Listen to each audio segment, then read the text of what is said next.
And we're up to round 2 of the championship, and lots of touring car news. We've already detailed the World Touring Car Championship wobbles, but we expect some good news coming out of that within the next week or so. And of course the other news being that Alan Jones, our Formula One retiree, will head Toyota's Group A touring car program. And also this week in Melbourne, ducking in and out of the corridors of power for General Motors, none other than Mr. Tom Walkingshaw, making sure that all the Commodores that he has ready to go in Europe are in fact with the latest parts on. We're only a few seconds away from the start of round 2.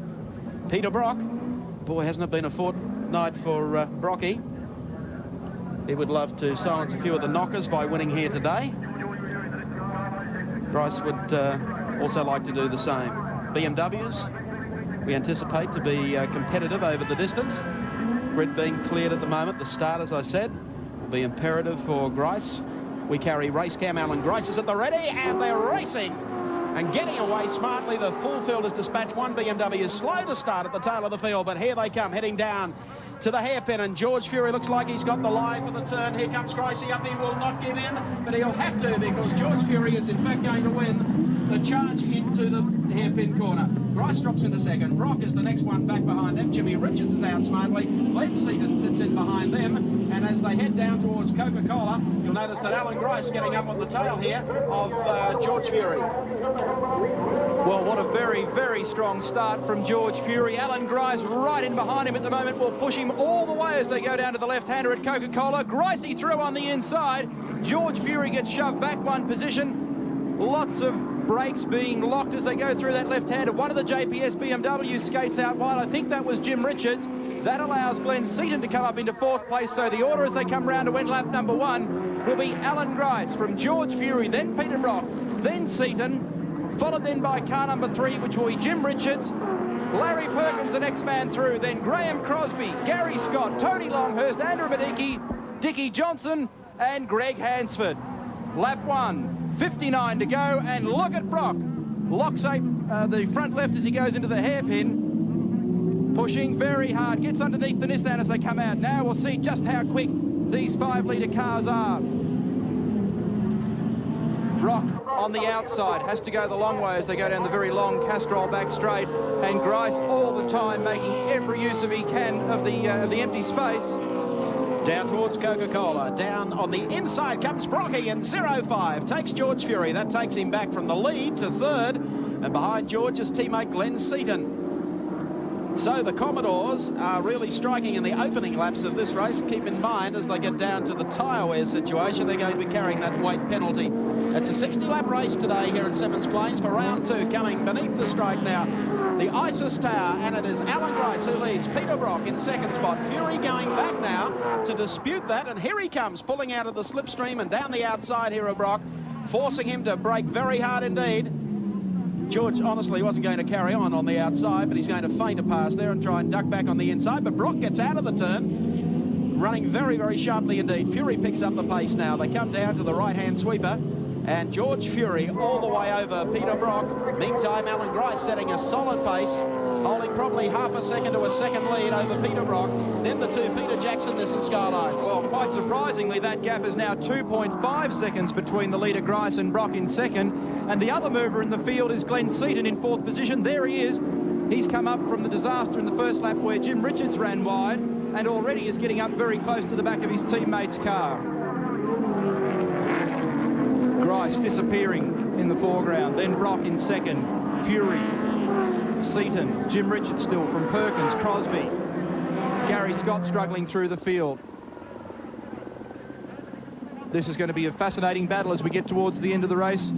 Tyres will be ordinary, brakes will be ordinary, and already Peter Brock has got his hands full as he tries to hold out the Nissan. Fairly fascinating already, Neil. Out of the hairpin again, Brocky, Fury, then Glenn Seaton. Jimmy Richards moving up very smartly behind them. He'll keep the pressure on. Brock starts to hold them up at any stage. He's certainly not holding them up here.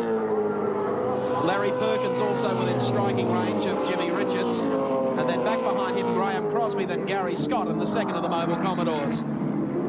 The leader has bolted, but this is the real scrap of round 2 of the Shell Ultra Australian Touring Car Championship. Brocky in 0.5. George Fury, the farmer, hoeing into him, and Glenn Seaton just tucking in there, looking to see what happens. That's what happened last week, you'll recall, in the opening round of the Shell Ultra Australian Touring Car Championship. George ended up behind Peter Brock for quite a number of laps, and he said that virtually cost him the race. It took a long time to recover from it. It was apparent that he was just a fraction quicker, but couldn't really do much about it for a long time. So Brock made great gains in the opening couple of laps, and Fury now appears to just have an edge, but can't really get it to the ground. What is surprising is the way that Brock has been able to bolt away from Fury in the last couple of laps at this part of the circuit. They're a little closer this time, though, as they head down to the right-hand sweeper. And look also at Richards there as well at the back of these cars, and Larry Perkins moving up, so this could rapidly become a 4 or 5 car battle for second place. What Fury is aiming for is an inside run on Peter Brock, where Brock grabbed him a couple of laps ago there on the inside. Now Jimmy Richards joins the freight train, coming out of Coca-Cola sweeper, now down towards Australian National Line turn. Picturesque part of the racetrack here. Brocky right behind him, Farmer Fury and Glenn Seaton. Lap 5, 55 to go. Alan Grice still has a 2.6 second advantage over Peter Brock, and look at George Fury wandering through, trying to poke away through on the inside, now has to switch it back out to the conventional line, and Glenn Seaton lapping it up all the time. He's right in business now. Okay, they come out of the hairpin corner again, down to the sweeper. There's Jimmy Richards moving in, and Fury desperate to try and get the inside run down through here on Brock to the left-hander at Coca-Cola. Brocky is covering his tracks better than Inspector Clouseau at this time. Pulling it in here nice and tight, not allowing any inside passing here. So he is controlling George Fury's race well and truly. Well, he's going to end up with some traffic behind him. Larry Perkins is starting to tag into this as well. And notice on a couple of occasions there, Richard, that Brock's just having little momentary lockups in the front and rear brakes. Yeah, at this stage of the race, I should think he's still playing about with the brake balance bar, and in between that, looking in his mirrors to see that Nissan right in behind him there. Fury looks again for a way pass coming into the hairpin, but there's no way, and Brock's keeping it the door very firmly closed at the moment. And I think the real surprise packet out of a 2.3 litre motor car has to be Jim Richards. He's actually catching these guys while they're involved in this battle. Well, this is the car that won its class last weekend in the under 2.5 litre class, and it's the one that everybody's watching. No sooner had you said that than Perkins blew by him. Well, he's obviously had some problems at the hairpin because he was right up behind Seaton the lap before. So it's Brock in second position from George Fury, then Glenn Seaton, Larry Perkins moving up very swiftly, then Jim Richards, Graham Crosby and Gary Scott. Gricey is doing this so easily at the moment, though, not really abusing the tyres, understanding his car, still holding that 2-second advantage. We'll check that for you on the Castrol split shortly, but then nothing between second, third and fourth. And we'll look at the gap from the race leader back to Peter Brock. George Fury tries yet again in vain on the outside here. And we'll try and maybe get Brock on the inside at the end of the back straight. Let's take a look at the Castrol GTX race splits. Alan Grice, the race leader, 2.56 seconds clear of Peter Brock. And not much then back to George Fury. A 50th of a second, as you can see it. Now thanks to Castrol GTX. Well, even as we compile that information, the gap is now out to 3.6 seconds. That's the sort of margin that Alan Grice enjoys over the field at the moment. So he's pulling about half a second a lap, which is pretty remarkable. I think that may disappear as soon as Fury works away past Peter Brock, though. The way things are heading at the moment, that's going to take him a fairly long time. Brock is making absolutely sure there's no way past, keeping that door so firmly closed all the time. Well, he's not doing anything wrong. He's trying to protect his second place. I mean, if they're strong enough, they can pass him in a straight line. At the moment, they can't. Then again, Brocky's making the track fairly wide for them as well. Well, they're ganging up on him now, it seems. So Brock again to the Shell hairpin, out of there, down towards the right-hand sweeper, and Fury's been trying to set him up here for the last couple of laps. Sit right in for the toe through here and then jump up on the outside and try and outdistance him into the next corner. But just look at Brock now. If he swings across to the left-hand side of the road, which is exactly what he'll do, and close the gap here on George Fury. And that's about the only two parts of the circuit that Fury's got a hope of being able to pass the 05 Commodore. And guess who is making life incredibly difficult for the Peter Jackson Nissan team? It's simply sensational Symmons. It's Brocky. Grice, meantime, disappearing. Yes, and disappearing at a rapid rate of knots. They changed camshafts in the Roadways engine this week. They used an unconventional camshaft last weekend, figuring that they were going to make some gains. They didn't, so they've gone back to what they had, and the car is obviously a lot quicker than it was the opening round. I've got the clock on Alan Grice. We'll see just how quickly he's circulating at the moment. And as Alan Grice leads away from Peter Brock and George Fury, I can tell you at that time round, Alan Grice recorded a 59.7 second lap time. Fury and Peter Brock play cat and mouse at Symmons Plains through Coca-Cola. On the run down to Australian National Line corner. Here comes Larry Perkins joining the queue behind Brocky. Across the line again. So Peter Brock still protects that second spot. Here's the placings. Alan Grice leading the race. Brocky is second. Farmer Fury still third. Lucky 13 and 60 for round 2 of the Australian Touring Car Championship from Symmons Plains, Tasmania. And we've been following this fascinating scrap between Peter Brock, George Fury, Glenn Seaton and Larry Perkins. The gap's still about the same. Alan Grice in front, barnstorming away from the opposition. And George Fury just absolutely desperate. He has to get past Brock in the next couple of laps to have any chance whatsoever of running down the race leader, Alan Grice. 4.1 seconds is the gap between Grice and Brock, so he's continuing to just grab a 10th here and there. And still confusion for George Fury. How does he figure a way around Peter Brock? And all the time, this great sort of crocodile chain is building up at the back. There's Larry Perkins, Jim Richards. Meantime, up front and leading the field is Alan Grice in the Bob Jane T-Mart's Commodore. Grice, you look like you're doing it very easy today. Well, you look like you're doing your job pretty easy too, Mark. Oh, you don't know the trials and tribulations. The car looks strong, you look good out in front, and you're building that gap up all the time. Yeah, you never know when you're going to have a brake problem here, so it pays you to have a bit of a cushion. Well, I tell you what, I think you must have paid Peter Brock to be your cushion for the afternoon. He's got them stacked up like cabs at the Central Railway Station. Well, that's good, because his tyres are probably starting to go away shortly. They might give me a bit more space. I've got one little bit of a hassle that I'm just keeping my eye on. You'll probably notice it on your dash. The alternator light's on. Yes, we can see that very clearly. That's not good news. No, that's not very encouraging, but you may have a look at the voltmeter on the left of it. You'll see that I'm still holding my charge pretty good. So at this point in time, I'm not too worried, but when that light comes on, it's normally a warning that it's the alternator may give out. But this is the one I've got to watch, the voltmeter, because I'm running different gearbox pumps at the moment. They're all drawing current. So if I start to lose volts, I'll have to shut them down and run on pretty high temperatures. So we'll have to play it a bit by ear, mate. Well, I'll let you continue your good lap times. Everything looks pretty good. I hope the light goes out for you, but the engine not. Well, mate, why don't you give me a hand? You watch the gauges with your camera and I'll just do the driving.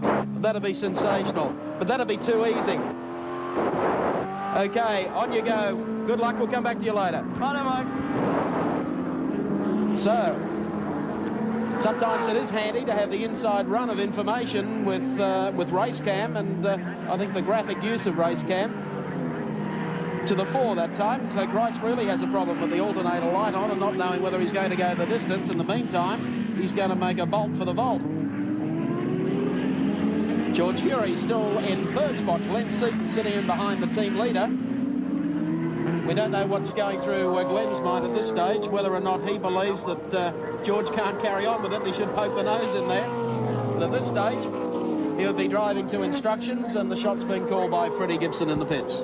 Larry Perkins in 5th position, right behind him Jim Richards in the JPS BMW M3. Larry didn't seem to get the very best of starts, and there's Alan Grice. His lead now out to 5.1 seconds, and already with times down around the 59 mark, has well and truly broken the lap record, which was held for touring cars by Robbie Francevic at a time of 61.7. So they've trimmed about 2 seconds out of the old lap record held here from this time last year.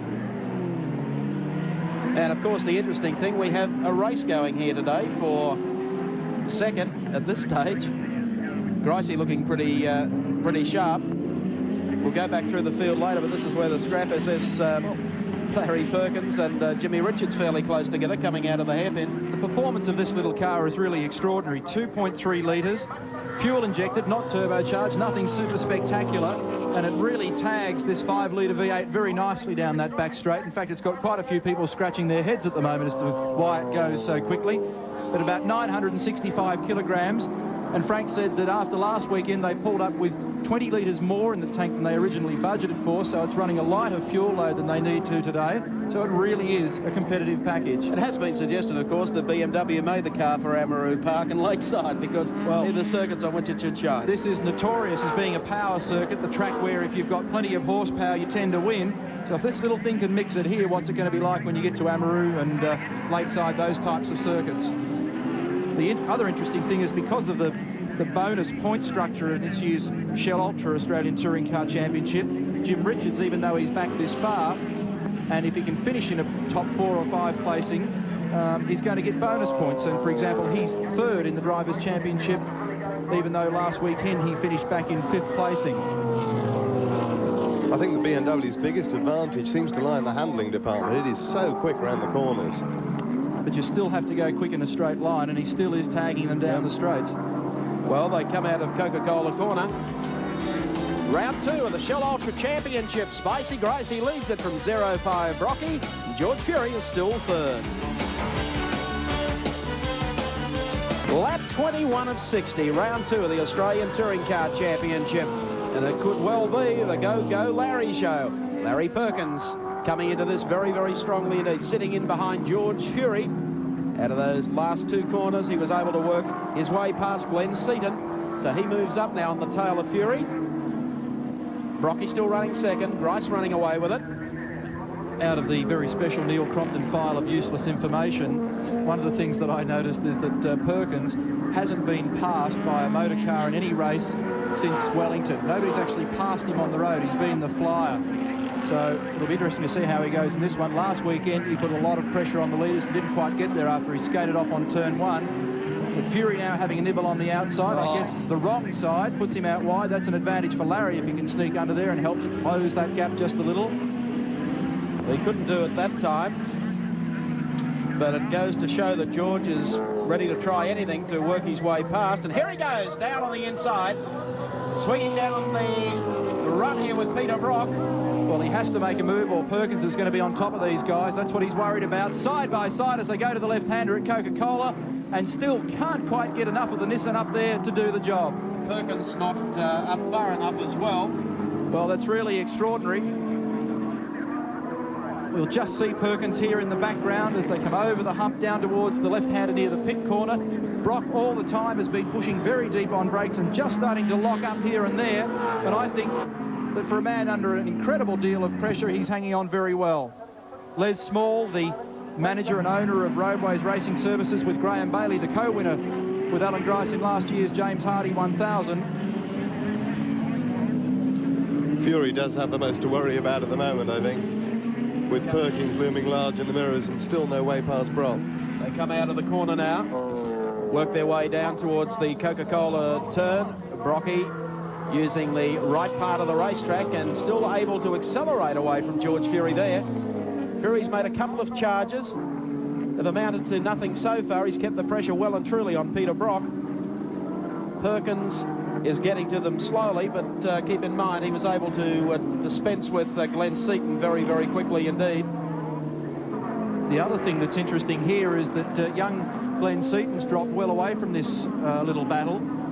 Brock, then Fury, then Perkins, and then behind them Jim Richards now, and you'll see Seaton a long way in the background. There he is, and he's back in 6th position. So something astray there because he was right on George's tail in those early laps. It's tough racing with the boys, isn't it? Is it ever? 6.8 seconds is the gap between Alan Grice and Peter Brock, so he's laughing all the way to the bank at the moment, trying to get some more points up in this year's Shell Ultra Australian Touring Car Championship.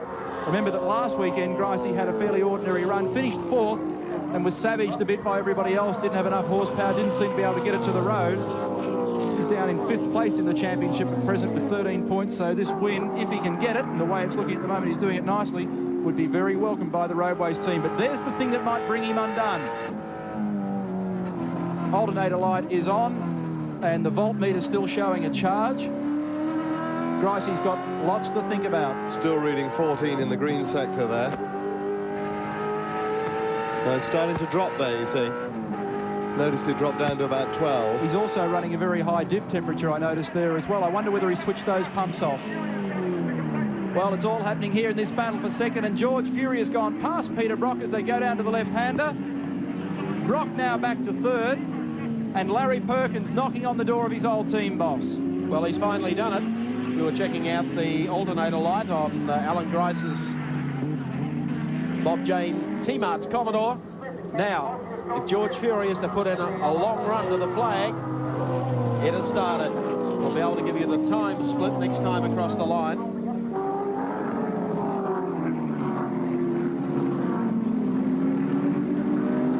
Come down, coming up on car number 27, Fury. Fights his way past, just slips down there. Brock into cover very quickly indeed. And Brock showing right away that he's not prepared to throw it away. Fury very quick out of that turn. Brock a little sideways beneath the Isis Bridge. Jimmy Richards goes through. So too does Glenn Seaton. And sitting right in behind Glenn Seaton is, of course, Tony Longhurst. Well, now the big question is, what sort of an equation does George Fury have to overcome to catch Alan Grice? And I think 7.5 seconds. Well, yeah, and it's a very tall order. 26 laps down out of 60, an awful long way to go.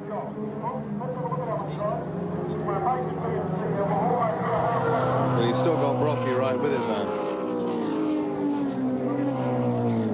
Well, he's certainly not sprinting away, but at least he's got some clear air now and has a chance to get on with the job and think about it rather than continually trying to plot away around the outside or inside of Peter Brock.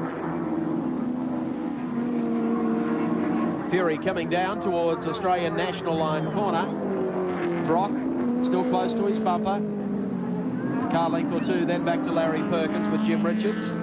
A couple then back to Glenn Seaton. The other guy that's coming into play as we take this break, we'll come back and look at that. But Alan Grice leads round 2 of the Shell Ultra Australian Touring Car Championship from one taste in chicken. Lap 29 of 60, round 2 of the Australian Touring Car Championship. An M3 BMW power coming to the fore with Jimmy Richards working his way past Larry Perkins, and now well and truly staying in touch with Peter Brock. Of course, Peter Brock held down second for most of the race until George Fury finally found a way past. We'll see exactly how that happened. Here they come with Brock, very much sideways coming out of the corner. One bobble there, through between them, when George Fury, how alert was George to be able to take the split and make it up to second. He's still holding down second. Grice still the race leader. So Richards charging through the field. He was the guy that I was going to talk about just before the break. I don't know where he's getting this pace from, as we've just reached half race distance, but his little car is really on song and starting to close in a little on Peter Brock, so that's going to be an interesting battle as this one unfolds.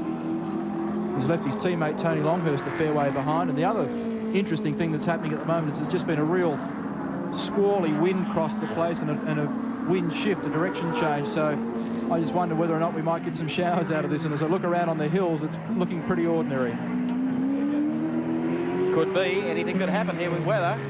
Dickie Johnson in the Shell Ultra High, Cosworth Ford Sierra, carrying one of our little miniature race cam units. It hasn't been the best of days for Dickie Johnson, nor for Greg Hansford. Well, Dick's back in 12th position at this stage, and looks like he's got a big piece of paper across the front of the car, right in the radiator intake area. And that won't be helping his gauges at all as he comes up onto the back of Ray Golson in the ex-Jim Richards BMW. But the shell entry is yet to be fully developed. I guess he's really keeping his fingers crossed that he can drag some horsepower out of this car in the very near future. He says it handles fine, and it stops terrific, but it just doesn't have enough grunt. Shot from race cam, Dick Johnson hard at work as he changes into 4th, now to 5th, through the very fast sweeper up towards the top left-hand corner. Of course, they planned with the Cosworth to start the season so well, but they're down just a touch on horsepower. Well, they've got an evolution coming up on the car, apparently, but at the moment, it really is not working, the car, as it should. It's not giving enough power. Well, this is Greg Hansford's car, the second of those two shell entries.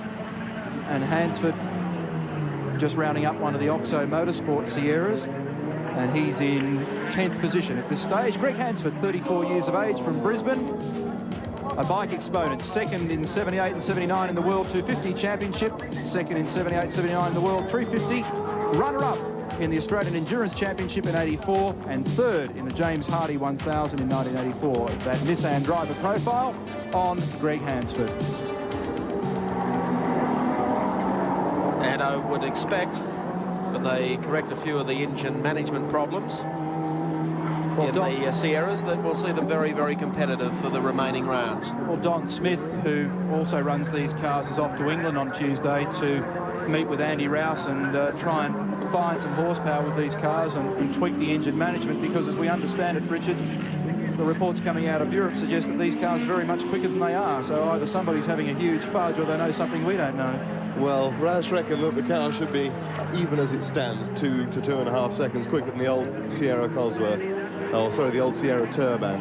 And that just hasn't been the case. In Europe, the Sierra Turbo was able to beat everything towards the end of last year, and the Cosworth really ought to be able to do better still. This is one of the Oxo entries, being driven by Don Smith, owner of the team, along with John Craft. Andrew Madecki from Port Macquarie is running the second car in that team. Don's a veteran of Australian touring car racing, traditionally in small capacity cars, but he's now embarked on this very expensive and so far quite successful campaign with their cars. They seem to be just a fraction more developed than Dick's cars.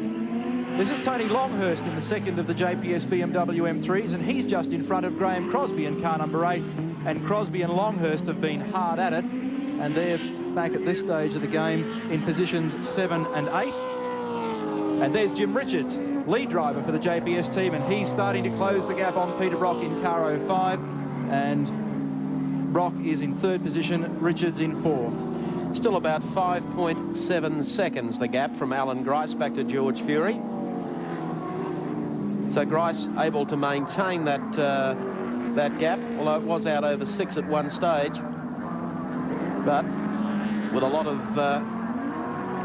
eating away at that gap, keeping in mind they've got 28 or so laps still remain. They had some problems with these BMWs last weekend, and they had problems again yesterday and on Friday for what little practice time they had, with the brake disc caliper rubbing on the disc itself and then inducing plenty of heat, which gave them awful brake fade problems. They claim to have now rectified that. So Alan Grice leads round 2 of the Shell Ultra Australian Touring Car Championship very, very comfortably, and is leading away well on lap number 35 out of 60.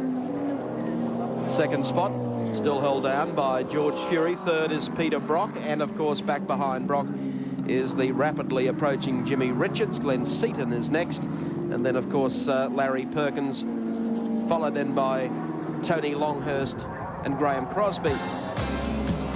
So still a way to go. At 38 of 60 in round 2 of the Australian Touring Car Championship, Colin Bond in the Alpha 75 Turbo, the Caltex entry. Not having the best of weekends. Colin has found the car still has a lot to give. It's not giving too much here today. Well, he's back in 13th position at the moment, and already been dispensed with by Peter Brock and Jim Richards. And of course, race leader Alan Grice has put a lap on him. They had fuel filter blockage problems yesterday, and they thought that would have solved all their problems. It obviously hasn't. The Caltex entry needs some more work. But Jim Richards, isn't he working hard on the back of Peter Brock at the moment? Other information is that quite some laps ago, Gary Scott very quickly pulled off the circuit and took car number 6, the second mobile dealer team entry, into the transporter. We don't know what the problem is there. He's just vanished. So Brock flies the mobile flag solo at the moment, and I think he's about to be dusted off by Jim Richards. And look at Richards and the braking ability of this M3 up on the outside of Brock. Tries to steal some road from him, a very hard way to do it, but he gets power of the ground very quickly in the little BM. Now this is a very interesting test. He's got the inside advantage, but it puts him on the wrong side of the road when they get to Coca-Cola, and in theory Brock should have the horsepower. Brock enjoying this. I think sure he was almost waving at Jim as they went down the back sweeper. These guys went to multiple James Hardy victories in the 70s. Separate teams now, and no love lost at all. Look at Brocky glancing in the rear view mirror. It's a big eyeful of car number 3, the JPS BMW M3, perhaps the most impressive new car in the series this year. It's certainly the only one to have actually shown what it can do. And they're developing the car all the time. They've spent a lot of time out at Amaroo Park in the lead up to this series with Frank Gardner and test driver Ludwig Finhaber. They have been working very, very hard, and it's obviously paying off. And Jim again up on the outside. We'll see a carbon copy manoeuvre. Gets shoved out wide, has the inside for the next long, slow right-hand kink. Brock should have the horsepower again, and it'll all happen once more. We'll follow this closely. I'm really sure they were having a conversation last time they went down here. Brocky having a look out the window. Says, that's your best kid, you need some more. Well, Jim's in the left-hand drive spot and Brocky in the right, so they're pretty close. Now Richards using the braking ability of this car very nicely. If he can get this manoeuvre, he's done it nicely. But no, drops the right rear into the gravel. Bit of rally crossing, and we'll have to go back to the drawing board once more. He's having a terrific scrap here. Well, I thought he was going to stay on the outside. That wasn't the spot to stay. Oh, look how close. But Jim is just filling the mirrors for Peter Brock, and he's desperately trying to get the inside run up here. Brock is not going to move offline. Brock goes for it again. Richards has got to take a very deep, hard breath here and go in almost 10. If he can snatch that line from him and ultimately take some road off him and really jam Brock's nose into the inside of the corner, he'll get away with this, because then he can cover his tracks coming out. But at the moment, he's always going to have Brock as a nightmare as they come up to the left-hander at Coca-Cola, because he's got the inside running, and he's just got a couple of extra miles an hour.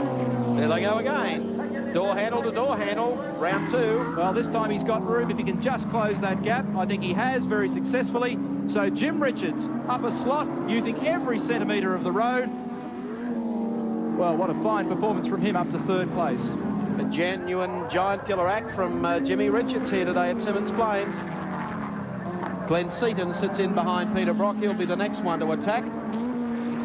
In very long distance races like we're going to see in the European and World Touring Car Championships, Richard, this car is obviously going to be one to watch. It certainly is. I think it's going better even than BMW hope. Let's have a look at the vaults now on Grice's car. Look at that, they're right down to 12 now. The altimeter light is still on there. And look at the diff temperature up in the red zone as well. So he switched the auxiliary pumps off to try and keep diff cool. And now he has a problem where he's got a car that's got no charge, and everything around it is getting hot, and he's got George Fury closing in on him all the time. And so bad is the situation that he's excommunicated us, and he switched off the race cam for the moment in an effort to try and save some power. Alan Grice, Bob Jane T-Marts, number 2 Commodore, continues to lead round 2 of the Australian Touring Car Championship. You'll see the gap back to George Fury shortly. It's closing all the time as the Tal Malmo farmer continues to gain. Laps on his side at this stage. And he's driven a pressure cooker race, George Fury. Shuffled out in the opening laps to Peter Brock, forced to do it the hard way with Brock. He got his only break when Brock got a little offline, going beneath the Isis Bridge. Snapped up 3rd spot, then to 2nd. The The gap is now 4.8, by the way, Mike. 4.8 seconds between Grice and Fury. Well, we have an exciting finish coming up to round 2 of the Australian Touring Car Championship. It all depends on this man. And welcome back to Symmons Plains, lap 46 of 60, 14 remain. Can Gricey do it? Andrew Madecki running 10th spot at the moment in the Oxo Super Cube, Cosworth Sierra. And at the moment, probably the lead runner of all the Sierra drivers, 37 years of age, comes from Port Macquarie, drives, of course, a Ford Sierra. Second in 74-75 Australian Formula 2, second in the 82 Formula 1, third in the 83 Formula 1, and first attempt at the Australian Touring Car Championship this year. Nissan know-how stats, Andrew Madecki. And he'll get stronger as the year progresses and doing a good job. Peter Brock, meanwhile, has a tiger by the tail, and that young tiger is 21-year-old Glenn Seaton, who was just trying desperately to get past Brock. But he has had to suffer the indignity of everyone else, obviously, of pulling up alongside and having Brock out accelerate him and then cover his tracks rather successfully. So Brock slipping back through the pack. And the latest up to challenge, Glenn Seaton, the round 1 winner of the Shell Australian Touring Car Championship from Calder in Victoria last weekend. Here he goes, down the outside. We'll pull it in tight now to try, but that didn't work. Far from it. In fact, he lost a lot of ground. Interesting to see whether Seaton's car has gone off the boil. May well have. He floated in there on the outside to feint a pass, and then I think was setting up for an inside run coming out. No, still running. So Glenn Seaton back in the pack today. He was at the head of it last weekend, 7 days ago. It's a whole different ball game at Symmons Plains this afternoon. Gricey still continuing to lead the Australian Touring Car round.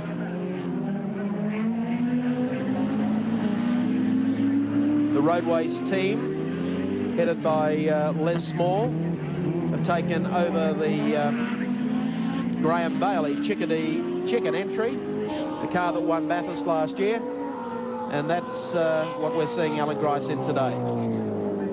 Glenn Seaton, meanwhile, continues down to the Coca-Cola sweeper. Rocky certainly got away from him in that last lap. 10 laps left. I tell you what, we're in for a cliffhanger of a finish here. With all the problems going wrong for Alan Grice, lack of volts, everything warming up for him. Can he hold on for another 10 circuits? Do you want to hear my ifs and buts equation of point scores? Go for it, kid. Okay, well, if Glenn Seaton gets up and goes past Peter Brock, he will maintain the Touring Car Championship points lead, 42 points with Alan Grice. That's if he gets past Peter Brock at this stage of the game. Jim Richards, if he finishes in the place that he's in at the moment, would have 38 points, and Larry Perkins would probably have 37. An awful lot of ifs and buts, a long way to go at this stage of the game, but that would make it very interesting for round 3 at Lakeside in Queensland coming up next month. Certainly would, and the Roadways team looking at new VL Commodore down the track. Of course, Peter Brock had the first of the VFL Commodores under construction, but in fact sold it to a mystery buyer only a couple of weeks ago. In fact, 14 days ago, before the opening round of the Australian Touring Car Championship. Be interesting to see where that car turns up and with whom a little later on. Car number 2 is Alan Grice, and the man catching him all the time is George Fury in the Peter Jackson Nissan Skyline, car number 30. There's the gap. There's only daylight behind Grice's car 6 or 8 laps ago. I'll try and get an accurate gap on it, just exactly what it is at the moment. And 2.75 seconds, the race is on. And just to the left of where those cars were in the hills around Symmons Plains, it is black as the ace of spades at the moment. So we might throw in some rain just to make this one a real difficult finish. Well, George Fury has to catch Grice, first of all, then has to pass him. And we saw how long it took him to round up Peter Brock and how hard it is to pass a big car like a Commodore that has some great straight line speed. George Fury is the driver that has come back 2 weeks in a row. Was held up last week in the opening third of the race, really embroiled in a battle that just drained him and wore the tyres, made the brakes hot, and tried very hard towards the end to ultimately get Larry Perkins or indeed his teammate Glenn Seaton, but finished third. Gricey now rounding up Colin Bond in the Caltex Alpha 75. Goodbye, Bondi. And Bob James chopper in the background there. And there's George Fury diving down the inside, and boy, the front of that Nissan was looming rapidly. Bond sits in behind Alan Grice. There's Fury closing all the time. Laps running out, still on the side of the race leader. That's Alan Grice. Oh, and a puff of smoke there coming out of Grice's Commodore. Bondi tries to hold the inside line tight to give Fury the run down the outside. Well, he's got problems. Everything was hot in the car. So George Fury goes through to lead, and that's a real tragedy for Gricey. He had to switch the pumps off. He's probably got a gearbox or a diff problem because the car's run so hot. And George Fury's gone through. Look at everything hanging in the red. Gearbox is hot, diff's hot. He's got no charge, no water. It's a terrible equation. So Gricey in strife. The shots from Symmons race cam. Well, he gave it his best shot and was heading down to a nail-biting finish. A dejected man, Alan Grice, heading back to the pit area. How close do you have to come? George Fury now lap 55 of 60 in the second round of the Australian Touring Car Championship, and the man who looked like he had this one all parcelled up despite the problems is Alan Grice. Well, tough luck, Alan. You really gave it your best shot. Yeah, it wasn't to be our day, was it? Well, it was a case of, was there anything in the car that wasn't cooking? Yeah, you're pretty right. I've got a suspicion it all goes back to that alternator light. You know, these things are traceable. Maybe the alternator then is finally seized or something and flicked the belt off, and then that starts the water temperature. But as I suggested to you, once the light came on, I then drove on the volts meter. Once I started to get down below 12 volts, I turned off both the different gearbox pumps. And that then brought these temperatures up. Oh, they come back down on that slowdown lap, but they were both running in the red. There's my red low water light you might see blinking there on the dash. Yep. That's the low water light in the head. And from there on, I got water temperature. I was surprised I didn't have a lot of oil temperature, and that was the thing that made me keep going until the water started to come up the front of the bonnet and down here on the floor, and then that was about it before we lost the engine. You know, we don't want to throw the engine away. Well, you showed today you can sprint and outsprint those Nissans too. The gap that you had built up, 7+ seconds, Yeah. it surprised you with the ease you're able to do that? Yeah, well, you probably looked pretty easy doing your commentary, Mike. I was working pretty hard. The motor car was going as deep under brakes as every application was as hard as I could. The tyres, I didn't give them a spell. Everything just went very well until we had that little problem. But, you know, there's more to come out of this car. I don't think the Nissans are going to have it their way the rest of the year by any stretch. All right, Alan, bad luck indeed for you today. I'll let you get back and have a talk to Sparksy. We were lucky we got in first. We had a camera in the car. OK, mate. Thanks, mate. Bye-bye. So Alan Grice exits the touring car round 2, but he'll be back at Lakeside in a few weeks' time. Peter Brock continues to make life very difficult for Glenn Seaton in car number 15. They've been at it for, what, 20, 25 laps. And this is the battle for fourth position. Glenn Seaton now pressuring Brock. Brock's the man who's really copped it from everybody today. He's had George Fury working away at the back of him. He almost had Larry Perkins. He certainly had Jim Richards, and now he's got Glenn Seaton. Colin Bond in the background there in the Alpha, and now Seaton up on the outside, trying to swap positions from 5th to 4th. The other interesting thing, having done a few calculations, is that with Jim Richards having moved up to 2nd place, he will ultimately come out of today's championship race in the 2nd round down here in Tasmania as the points leader in the Touring Car Championship. Shades of 1985 and Jim Richards and the JPS BMW team. Look how much stronger and how much faster Brock's car is in a straight line here, but look at Glenn Seaton close under brakes and how quick he is. Perhaps his tyres have a little more life in them at the moment than the Brock car. But I would think that the way his car went downhill all of a sudden very early in the race, that something was astray with Glenn's car. Well, he's come back storming again behind Peter Brock. Was very close to him about 6 or 8 laps ago. Made one little fluff over near Coca-Cola corner. and dropped off by about 6 car lengths. It's taken him all those laps to come back. But Brock's going to make the youngster do it the hard way.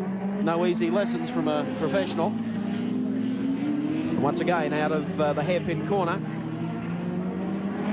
Brock is able to get away from Glenn Seaton. This would also bring Seaton back up to be able to challenge and try and retain his points lead in the title as well. So it's a battle within a battle. If he can get this extra position, it changes the complexion again. Neither of them, of course, are that far behind Richards still.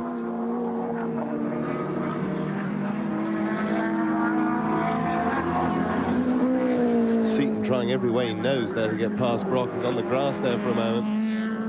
Well, they would only have a couple of laps left at best, probably 2. This time across the line, Brock, Seaton sitting right in side by side, down to the hairpin again.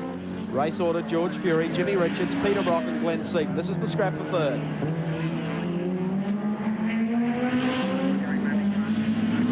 Still a force to be reckoned with in Australian motorsport.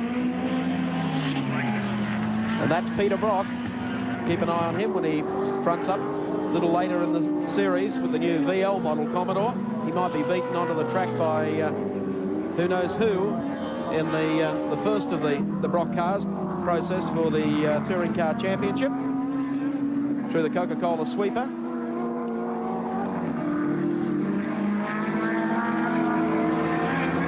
Coming into past the Isis Bridge.